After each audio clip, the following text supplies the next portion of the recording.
Crypto.com cuts 20% jobs amid significant damage to the industry from FTX.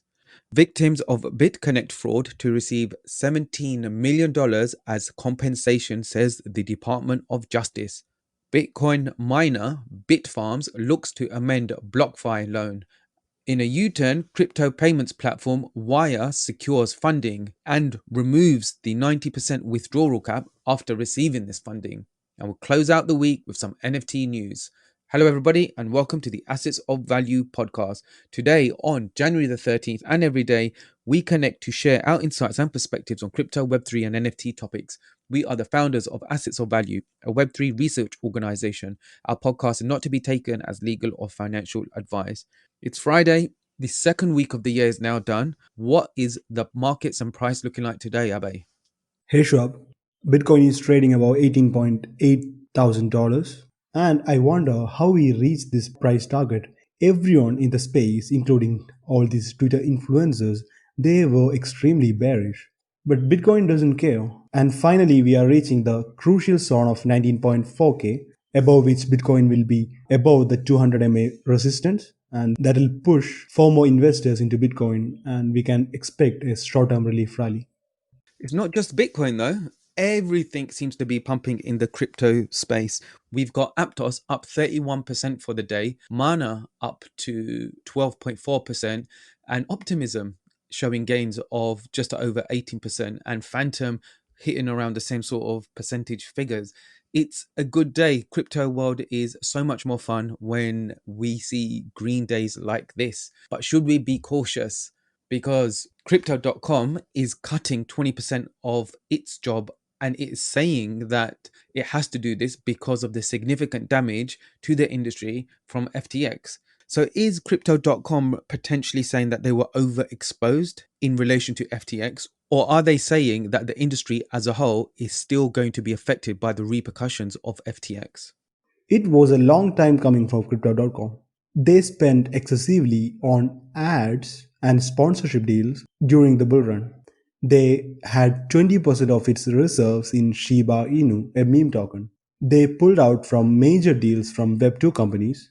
They pulled out from major sponsorships agreements in the last moment.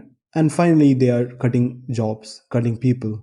But crypto.com is not the only one. Just earlier in this week on Tuesday, we saw Coinbase also cutting 20%. That's another exchange. They didn't come out and blame FTX. They were potentially safeguarding their operating costs and reflecting that they potentially overhired in the first place. Now, that comes on a backdrop where Kathy Woods and her ARK investment is buying more shares into Coinbase. The fact that they did cut staff is actually signaling that as a company, they will be more efficient. For me, it doesn't look like we're out of the woods. I think this January pump is usually expected and is coming at the right sort of time as we all expected. What are your thoughts? I agree, Coinbase is a sustainable business. If you look at from their perspective, they are constantly analyzing their working cost, they are constantly analyzing their profit margins, and they were booking profits in the Q4 of 2022. And Coinbase admitted to scrutinies that they overhired, yes they did, they overspent, yes they did, but they always had the opportunity to learn from mistakes and move in a better position. If you look at the Coinbase shares, it's 92 to 93% down from its all-time high. If you believe crypto has a future and Coinbase will be on top of the American crypto investors, I think this is a really good time to DCA into Coinbase shares. Non-financial advice as always. Regardless, I'm seeing positive hiring movement from Binance. We discussed the reasons and we discussed the implications of Binance movement. But an exchange, especially a centralized exchange, is supposed to make money regardless the market conditions. If the market is pumping, well and good, traders will be liquidated, exchanges make money. If the market is dumping, good, long traders are getting liquidated, exchanges make more money. So essentially, I don't see a point where an exchange with a volume of crypto.com says that they are being forced to cut jobs because of FTX situation. That's a blame game.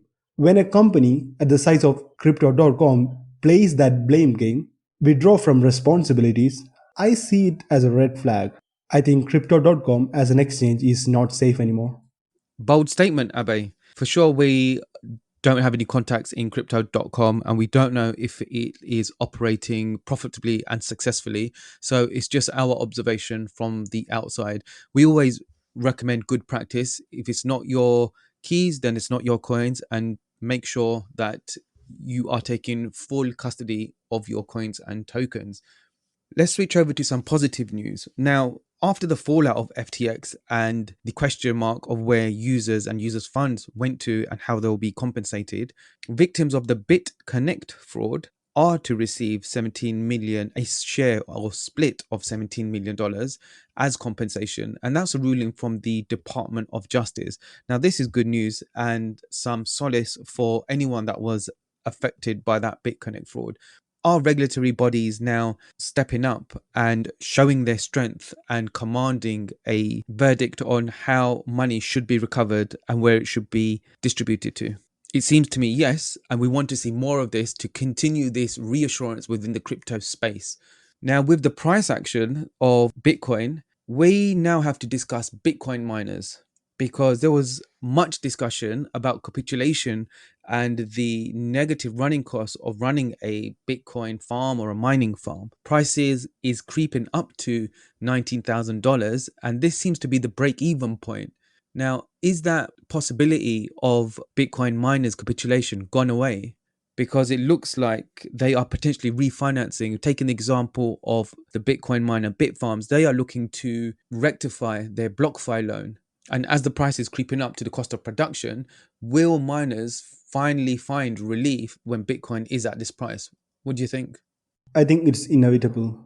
Miners were holding really strong during tough times, and when Bitcoin gives them some green shoots, they should take it. Essentially, miners are above their cost of production. That means whatever money, whatever investment they put into mining business, this includes electricity cost, rig cost, equipment cost, and the minimum wage calculated by each country. All these combined constitute the cost of production. It also includes the mining difficulty, but it's a complicated topic to explain. So when Bitcoin goes above 19K, miners will be in profit, and that reduces the chance of a capitulation event, at least for now. We are seeing green shoots today. That doesn't promise green shoots for tomorrow or green shoots for the next week or next month. Mount Gox unlock is coming in March or April, and that's a ticking bomb right there. 138,000 bitcoins will be unlocked in a day, and although most of them goes to institutions, but the mere FUD, mere fear over this huge release will get the market to dump. That is the whole point. The market might not even dump from the Mount Gox unlock, but market might dump from the news of it. So, dear followers, dear listeners, just stay cautious. You will always get better investment opportunities and try to DCA into never FOMO, never invest your life savings, and just trade safely. Sound advice there. Just want to add regarding DCA, many think that's a myth. The best way to DCA is either monthly and don't look at it, or have your budget ready for your DCAing activities, but only buy on the days that are red. If you're a believer in the long term vision, only buy on the days that are red where we've seen a price drop of 10% or more. If we look at even today, I mentioned many of the coins have pumped, 20, 30%, etc. So just a bit of recalibration there. Just to quickly circle back on the point you mentioned of the Mount Gox unlock, that's timing perfectly with almost a cycle of a nice pump for a month or two in Q1, Q2 potentially seeing a good amount of retrace. And as we move into the second half of the year, that's another phase of accumulation before what many believe the bull run to begin in that second half of 2023, taking us into 2024. Another positive news is the crypto payments platform Wyre securing funding. So earlier on, not too long ago, Wyre had a 90% withdrawal cap, but that is now removed after receiving this funding Lifeline.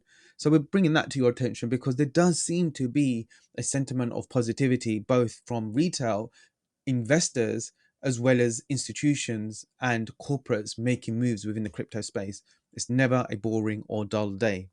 Talking of which, the NFT moves extremely quickly. I cannot believe Azuki is 1 year old already. And the team did come through with an announcement of a new metaverse city called Hilumia. Maybe I've butchered that name, but Azuki is definitely working on a metaverse and is already regarded as a blue chip within the NFT scene. We also saw the first trailer of Fewer World and its PFPs. Rug Radio announced a date for their PFPs coming on February the 6th, and Memeland completed their treasure maps airdrop to all captains waitlist holders, and On-Chain Monkey disclosed the tiers of its upcoming collaboration mint with the friendship bracelet artist Alexis Andre. That pretty much brings us to a close and closing out this second week. It's been super fun. I'm glad you were able to jam with us today. That's it. Until next time. Thanks, everybody. Signing off.